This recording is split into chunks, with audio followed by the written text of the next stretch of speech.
Welcome Moumita's কিচেনে সবাইকে। আজকে দেখো আমি একটা নতুন রেসিপি নিয়ে এসেছি, চিকেন কষা, যেটা আদা রসুন আর কাঁচা পাকা লঙ্কা এটা পেস্ট করে নিয়েছি মিক্সিতে, আর পেঁয়াজটা কুচিয়ে আমি ভেজে নিয়েছি লাল লাল করে। আলুটাও ভেজে আগে রাখা হয়ে গেছে, ওটা আমার দেখানো হয়নি যদিও তোমাদেরকে। তো এবার এটাকে ভালো করে মিক্সড করে কষিয়ে নেবো, ঠিক আছে? কষানো হয়ে গেলে এবার আমি তেজপাতা, গোটা গরম মশলা, শুকনো লঙ্কাটা দেবো। এটা আমি প্রথমে ফোড়নে দিই না, কারণ প্রথমে দিলে পুরো কালো হয়ে যায়, আমার ঠিক পছন্দ হয় না। তো আমি এটাকে এই সময় দিই। এবার টমেটোগুলোকে দিয়ে দিলাম। এবার যতক্ষণ টমেটোটা নরম হয়ে না যায়, মিশে না যায়, ততক্ষণ আমি এটাকে কষাবো।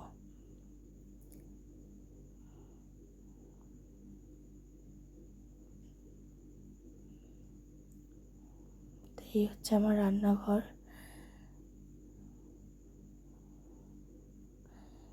আর একটু মশলা কষাতে কষাতে আমি একটু আপনাদেরকে বাইরের ওয়েদারটা আজকে দেখাবো। কত সুন্দর বাইরের ওয়েদারটা দেখো সবাই।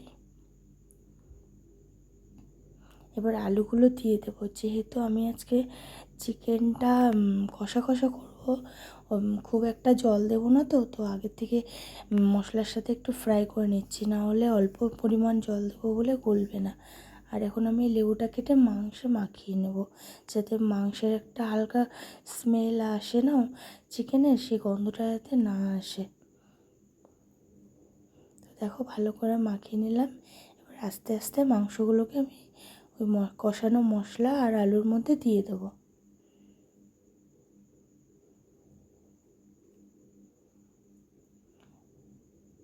দেওয়া হয়ে গেল। এবার আমি মাংসগুলোকে ভালো করে মশলার সাথে মিশিয়ে কষিয়ে নেব।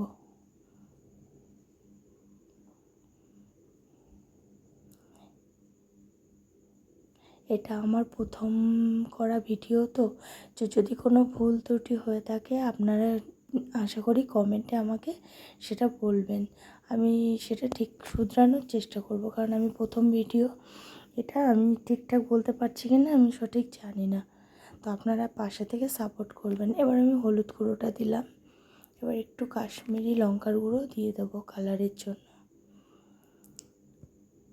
চিকেনটা একটু বেশি সময় নিয়ে এটা কষাতে হবে, কারণ আমি এটাতে বেশি জল দেব না, অল্প পরিমাণ জল দিয়ে হালকা ঝোল, মানে মাখা মাখা করবো চিকেনটা, ঠিক আছে?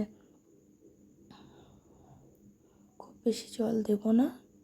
তো একটু ভালো করে কষিয়ে নিলাম। আর মাংসটা লেগ পিস আছে, দুটোই লেগ, তো মাংসর সাইজটা একটু বড় আছে। এই দেখুন, আমার বাড়ির পেছনে একটা বয়স্ক দিদিমার বাড়ি আছে। ওনার বাড়ির সামনে উনি উচ্ছে গাছ, সুপারি গাছ, কত গাছ লাগিয়েছে।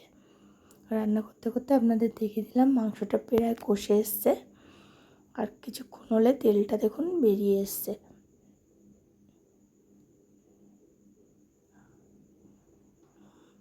মাংসটা প্রায় সেদ্ধ হয়ে গেছে। এবার আমি একটা বাটিতে জল গরম বসাবো। যেহেতু জলটা গরম করে দিলে মাংসের স্বাদটা বেশি ভালো হয়। নর্মাল ঠান্ডা জল দেওয়ার থেকে গরম জল করে দেওয়াটা বেশি ভালো।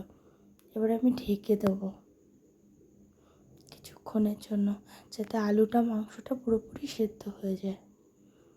দেখো এবার ঢাকনাটা তুলে নিয়েছি, ঝোলটা টেনে এসছে।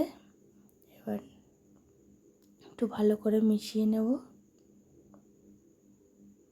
এবার সানরাইজ শাহি গরম মশলা দেব এবং 2 চামচ মতন ঘি দেব, দিয়ে মাংসটা আমি নামিয়ে নেব। তো হয়ে গেল হালকা ঝোল আর চিকেনটা কষা, মানে পুরো ড্রাইও না, আবার অনেকটা ঝোলও না।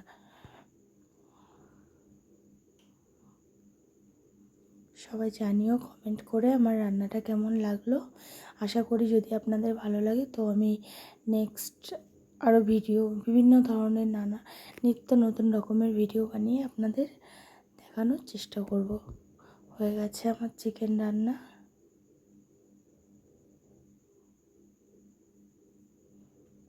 এবার পরিবেশন করে সবাইকে খেতে দিয়ে দেবো।